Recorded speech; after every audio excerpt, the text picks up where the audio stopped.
कुपवाड़ा से भी ऐसी खबर आ रही है, क्या जानकारी है आपके पास?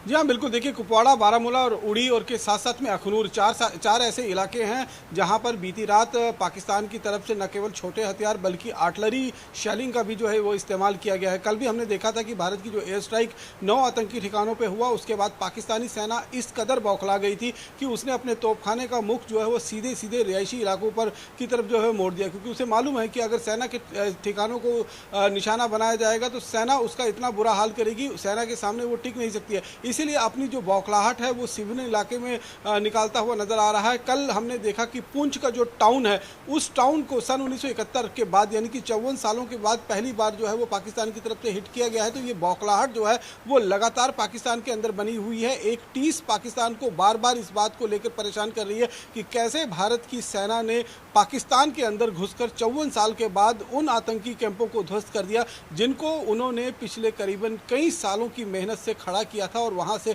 भारत के खिलाफ जो है वो एक हम ये कह सकते हैं प्रॉक्सी वार यानी कि अघोषित युद्ध की जो है वो शुरुआत की गई थी इन्हीं आतंकी कैंपों से। तो उन आतंकी कैंपों को, जब चाहे वो मुरीदके का आतंकी कैंप हो, चाहे वो बहावलपुर का आतंकी कैंप हो, उनको पूरी तरीके से डिस्ट्रॉय कर दिया। तो ये टीस जो है वो लगातार जो है वो देखी गई है। अब पाकिस्तान भारत की इस कार्रवाई के बाद, इस बदले की कार्रवाई के बाद कहीं ना कहीं किसी भी तरीके का कोई इवेंचुअलिटी कर सकता है, किसी तरीके का कोई मिस एडवेंचर कर सकता है। इसको देखते हुए हाई अलर्ट पर इस समय भारतीय सेना है, और इस समय जो जानकारी निकल कर आ रही है कि लाहौर का वाल्टन इलाका पड़ता है जहां पर पाकिस्तानी वायुसेना का एक एयरफील्ड है, वहां से 3 धमाकों की आवाज आई है। लगातार सायरन जो है, एयर सायरन वहां पर साउंड कर रहे हैं, और 3 धमाकों के साथ साथ उस एयरफील्ड से धुआं निकलने की भी आवाज आई है, जिसके बाद पूरे लाहौर के अंदर अफरा तफरी मच गई है। लगातार वहां पर जो फायर ब्रिगेड की गाड़ियां हैं वो आगे वाल्टन एयरपोर्ट की तरफ मूव कर रही हैं। पूरे बाजार में जो है वो अफरा तफरी मची हुई है, और ये स्थिति इस समय लाहौर के अंदर बनी है।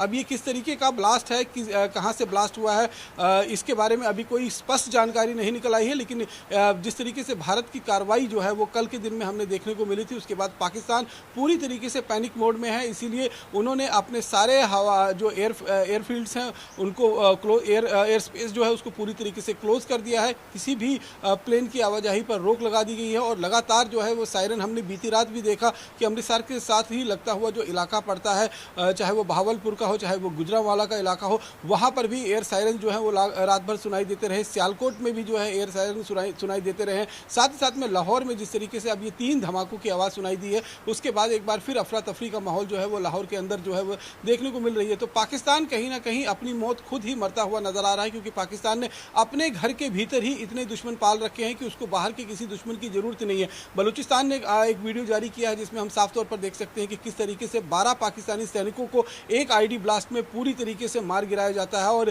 खैबर पख्तूनख्वा में जब टीटीपी के लड़ाके हैं वो भी इसी तरीके की जो है वो अपनी जो कार्रवाई है उसको अंजाम देते हुए नजर आ रहे हैं। तो न केवल टीटीपी, बलूचिस्तान, यहाँ की पीओके के अंदर जो है वो विरोध प्रदर्शन लगातार हो रहा है। तो पाकिस्तान की सेना, पाकिस्तान की सरकार जो है वो चाहे जितने गीदड़ भपकियां दे दे, चाहे जितनी ये कह ले कि हमने अपनी सेना को जो है वो खुली छूट दे रखी है, जो भारत की कार्रवाई हुई है उसका बदला जो है वो हम लेकर रहेंगे। कल हमने देखा शहबाज शरीफ जब अपनी देश की जनता को जो है वो संबोधित कर रहे थे, तब उनकी तरफ से ये गीदड़ भपकियां जो है वो निकल रही थी। लेकिन उनको भी मालूम है कि जो कार्रवाई भारत ने की है उसका समर्थन पूरा विश्व कर रहा है। डोनाल्ड ट्रंप की भी तरफ से जो बयान आया है, उन्होंने स्पष्ट जो है इस चीज़ का समर्थन किया है कि भारत ने जो कार्रवाई की है वो रक्षात्मक कार्रवाई है और इसका हम समर्थन करते हैं। लेकिन अब इसके आगे एस्केलेशन जो है वो नहीं होना चाहिए, वो एक सलाह जो है उनकी तरफ से दी है। तो निश्चित रूप में अगर आप देखेंगे तो भारत जो है वो इस समय विश्व के उन सभी बड़े देशों के समर्थन के साथ पाकिस्तान को सबक सिखाता हुआ नजर आ रहा है, और यही बौखलाहट जो है वो पाकिस्तान को कहीं ना कहीं अंदर ही अंदर खाती हुई नजर आ रही है, जिसके चलते हम देखें तो इस समय पाकिस्तान पूरी तरीके से पैनिक में है।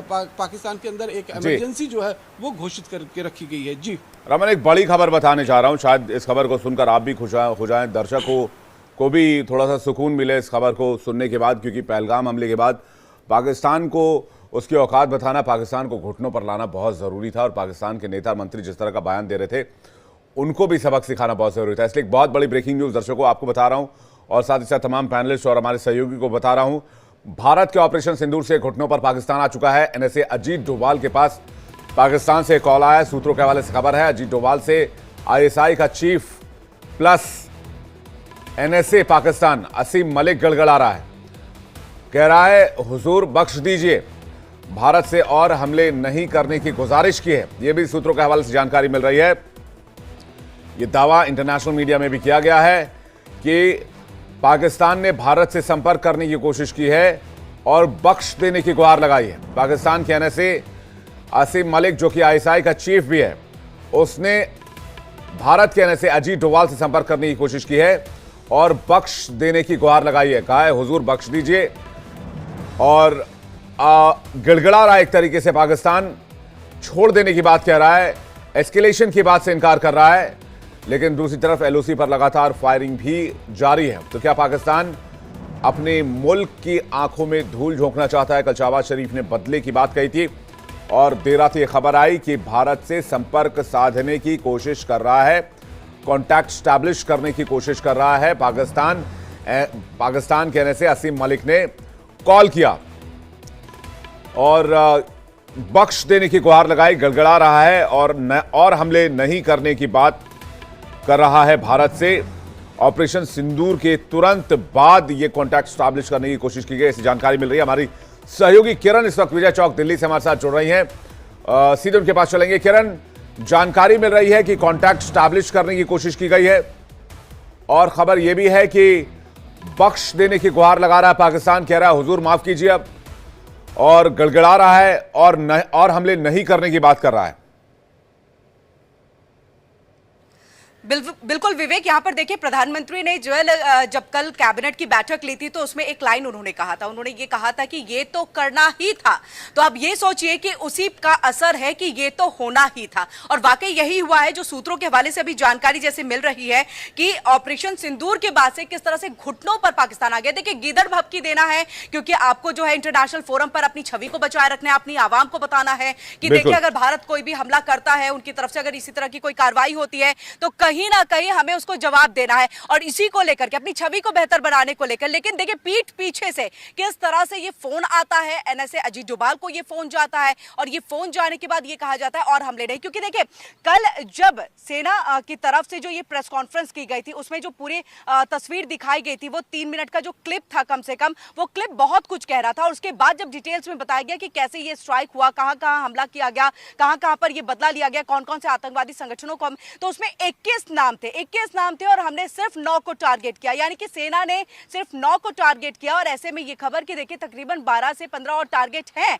जिस पर हमला करना है, जिस पर बदला लेना है, आतंकी संगठन को निस्तेनाबूद करना है। और मुझे लग रहा है इसकी आशंका जो है कहीं ना कहीं ये जो सपने में है, ये आ रही होंगी चीजें पाकिस्तान के हुक्मरानों के और पाकिस्तान के आर्मी चीफ और ये आईएसआई के चीफ के तरफ से। उनको सपने में भी ये तस्वीर आ रही है कि हो सकता है कि दोबारा से जो एयर स्ट्राइक 2 है वो हो जाए, और इसीलिए देखिए उन्होंने तुरंत प्रभाव से फोन कर दिया, बोला कि मत दीजिए गिदड़ भभकी, कोई जरूरत नहीं है परमाणु हथियार की बात करने की, क्योंकि हम टिक ही नहीं सकते भारत के सामने। और ऐसे में देखिए ये फोन कॉल आया है। सूत्रों के हवाले से अभी तक जानकारी है, जो इंटरनेशनल मीडिया है उसमें भी ये खबर जो है बखूबी तौर पर जो है वो चल रही है। ऐसे में बस अब आधिकारिक तौर पर इसकी पुष्टि होना बाकी है। लेकिन इन सब के बीच में अगर फोन कॉल आता है तो वो कहते हैं ना कि अगर कहीं चिंगारी है तभी आग भड़कती है, तो चिंगारी है, फोन कॉल आया है, फोन कॉल आकर के ये गिड़गिड़ाया गया है, ये कहा गया है कि और हमले मत करिए क्योंकि युद्ध कर ही नहीं सकता है। और इसकी चेतावनी कमाल है, पहले भी दी जा चुकी जी थी। किरण, ये इस बात को समझ नहीं बिल्कुल पाया। सही बात कह रही हैं आप, मैं आपकी बातों से सहमत हूं। और कमाल देखिए कि ऐसे आमने सामने मैं तुम्हें देख लूंगा, मैं तुमसे डरता नहीं हूं, और पीठ पीछे जाकर चलो छोड़ो यार, होता है, अब तुमने हमला कर लिया, अब देख लेंगे बाद में, अभी प्लीज अब और हमले मत करो। फिर जब लोगों के पब्लिक के बीच में आए, मैं तुम्हें बता रहा हूं मैं तुम्हें छोड़ूंगा नहीं, मैं तुम्हें देख लूंगा। ये कमाल की स्थिति पाकिस्तान की बनी हुई है। मैं बाकी मेहमानों का भी रुख करूंगा और बाकी रिपोर्टर्स हमारे साथ जो बने हुए उनका भी रुख करेंगे। मैं जेके सिंह सर से इसका एक रिएक्शन लूंगा। जेके सिंह सर, दुनिया के सामने एटमी पावर बता रहे हैं, खुद को कह रहे हैं परमाणु बम से लैस परमाणु शक्ति संपन्न देश हैं, और जब मौका मिल रहा है तो कह रहे हैं हुजूर बख्श दीजिए, अब क्या करके मानेंगे आप। जो इस तरह की स्थिति बनी हुई है पाकिस्तान के साथ, उससे क्या जाहिर होता है?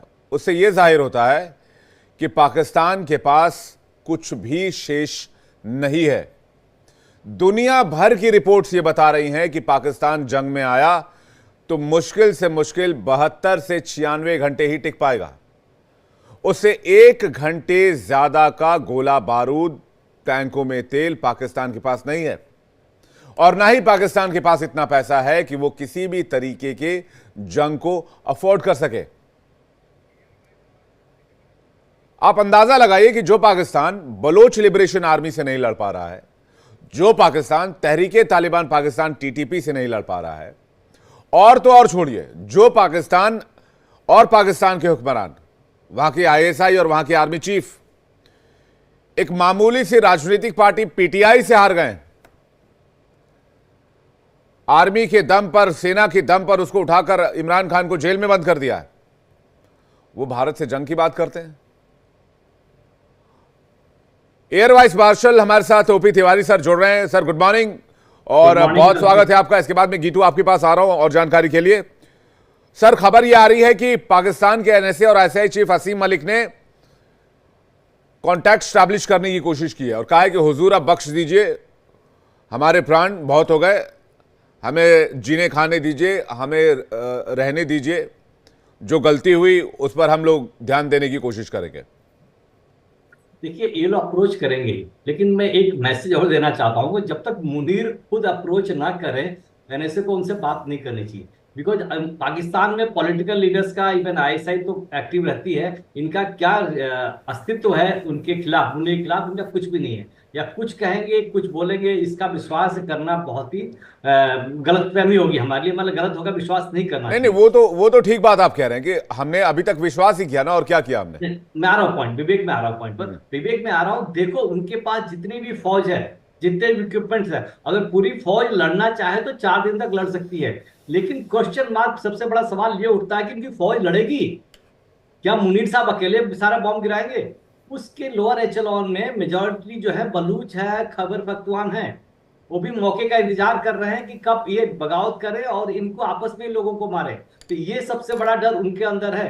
गोली बावजूद से तो मान लें कि 4 दिन लड़े, 5 दिन लड़े, अब सीज़फायर हो गया, बात मान के हार खत्म हो जाएगी, लेकिन ये अपने लोगों से ही हारेंगे, अपने लोगों से ही मारे जाएंगे। हिंदुस्तान को कोई मिसाइल और या कुछ इक्विपमेंट वेस्ट नहीं करना पड़ेगा।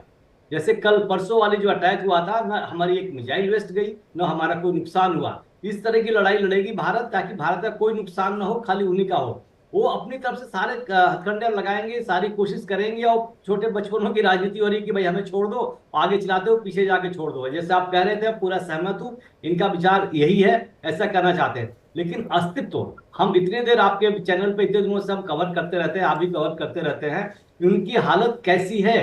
वॉर खाली इक्विपमेंट से, मैं बार बार कह रहा हूँ, वॉर खाली इक्विपमेंट और आर्मामेंट से नहीं लड़ा जाता। वॉर उन machine, man behind machine is the most important. वो वॉर लड़ते हैं। मशीन को ऑटोमेटिक ऑन करके छोड़ के चले जाओ, वो कब तक फायर करती रहेगी, कहाँ फायर करेगी पता चल जाएगा, लेकिन मैन बहुत इंपॉर्टेंट है। लेकिन वो मैन है कहाँ पर? उनको डिमोटिवेट करके रखा मुनीर ने, that idiot I am telling you. अपनी फैमिली तो उसने बाहर भेज दी। ये कैसा मैसेज? अपनी फैमिली को बाहर भेज दी और मसूद अजहर की फैमिली पर बम गिरवा दिया। हाँ, मजनू का बम गिरा दिया। अब मजनू से करे मैं भी मर गया होता। अरे आप मर जाओ, खुद भी मर सकते हो भाई। उसको खुद पहले मरना चाहिए था, कम से कम अपने परिवार को तो बचा लेता। हाँ, खुद ही उसने अपने परिवार को ऐसे हॉट पॉइंट पर रखा हुआ था जहां पर प्रिसाइज अटैक हो सकता था, दुनिया जानती है। और उन लोकेशंस की जानकारी इंडियन आर्मी के पास और इंडिया खुफिया एजेंसी के पास थी। ये सारी है, लेकिन थोड़ी मजबूरी थी, हम वहां डिस्ट्रॉय नहीं कर सकते, हम वहां लोग मर जाते जहां छिपा कर रखा होता है। सर वो भी तो मजबूर किया ना, हमें मसूद अजहर के परिवार से क्या लेना देना, हमें तो मसूद अजहर से लेना देना है। लेकिन मसूद अजहर अपने परिवार को ऐसे हाइड आउट्स में रखेगा जहां ट्रेनिंग कैंप्स चलाए जाते हैं, जहां पर टेरर कैंप्स चलाए जाते हैं, तो फिर ये चीज तो आनी ही थी सामने। मैं आपके पास वापस लौटूंगा। एक बड़ी खबर मिल रही है, गीतू के पास जाएंगे इस बड़ी खबर को लेकर। बड़ी खबर यह है, पाकिस्तान के लाहौर में बड़ा धमाका हुआ है। लाहौर में एक के बाद एक 3 धमाके हुए हैं। पूरा शहर लाहौर जो है धमाके से दहल गया है।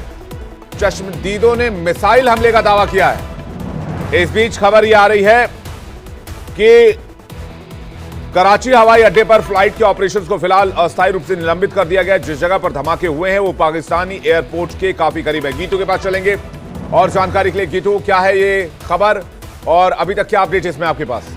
बिल्कुल विवेक, मैं आपको बता दूं कि लाहौर में ये बड़ा धमाका हुआ है और एक के बाद एक करके 3 धमाके हुए हैं। तो एक साथ 3 धमाके हुए हैं। जो चश्मदीद हैं वो ये बता रहे हैं कि ये जो हमला हुआ है ये मिसाइल से हुआ है। हालांकि अभी ये पता नहीं चल पाया है कि ये हमला किसने किया है, कैसे किया है, लेकिन एक तरह से ये माना जाए विवेक कि लाहौर में जो धमाका हुआ इसके बाद यहाँ के आसपास के लोगों में दहशत का माहौल बन गया। एयरपोर्ट के काफी नजदीक है ये इलाका और 3 अगर हमले होते हैं, 3 धमाके होते हैं एक के बाद एक करके, तो लोगों में अभी ये शंका है कि आखिर किस तरह से हमले किए जा सकते हैं, कौन इसके पीछे हैं। लेकिन जो चश्मदीद यहाँ पर रहे हैं उन्होंने ये बताया कि ये जो हमले हुए हैं ये मिसाइल से किए गए हैं, यानी मिसाइल अटैक ये किया गया है। और यहाँ पर ये भी समझना जरूरी है क्योंकि इस वक्त जो पाकिस्तान है वो चारों तरफ से घिरा हुआ है। अगर हम बात करते हैं POK की, वहाँ के लोग भी पाकिस्तान का सहयोग नहीं कर रहे हैं। बात करते हैं बलूचिस्तान की, वहाँ पर भी साफ तौर पर ये देखा जा रहा है कि किस तरह से बलूचिस्तान चाहता है कि वो भारत का सहयोग करे। अगर युद्ध की स्थिति बनती है तो वो भी भारत के साथ जुड़ जाए। वहीं TTP की बात करें तो वो भी लगातार बहुत सारे ऐसे इलाके हैं। आपने कहा मिसाइल का इस्तेमाल किया गया है, बहुत हद तक संभावना ये हो सकती है कि TTP का हाथ इसमें हो सकता है क्योंकि तहरीके तालिबान पाकिस्तान के पास अमेरिका के कई अत्याधुनिक हथियार हैं। यह भी ध्यान में रखना होगा। अमेरिका के जो वेपन्स अफगानिस्तान में रह गए थे उसमें से एक बड़ा हिस्सा TTP के पास है, इंक्लूडिंग मिसाइल्स, अत्याधुनिक मशीन गन्स और सरफेस टू एयर जो मिसाइल्स होते हैं, हैंड ग्रेनेड होते हैं, वो भी उनके पास, डिस्ट्रॉयर्स भी उनके पास मौजूद हैं।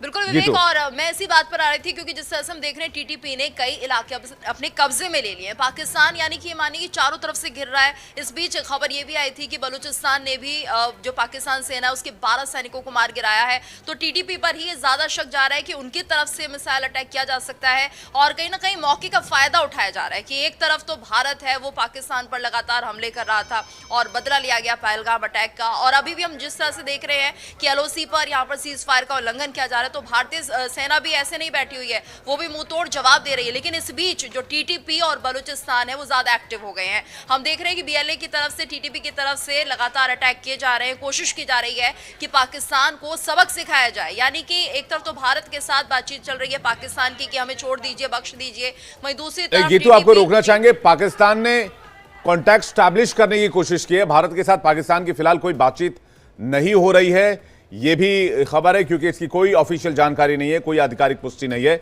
इसलिए इस खबर को हम इस खबर पर मुहर नहीं लगा सकते हैं। लेकिन हाँ, पाकिस्तान की तरफ से कॉन्टैक्ट स्टैब्लिश करने की कोशिश की गई है। NSA भारत से गड़गड़ा रहे हैं, ये खबर इंटरनेशनल मीडिया में चल रही है।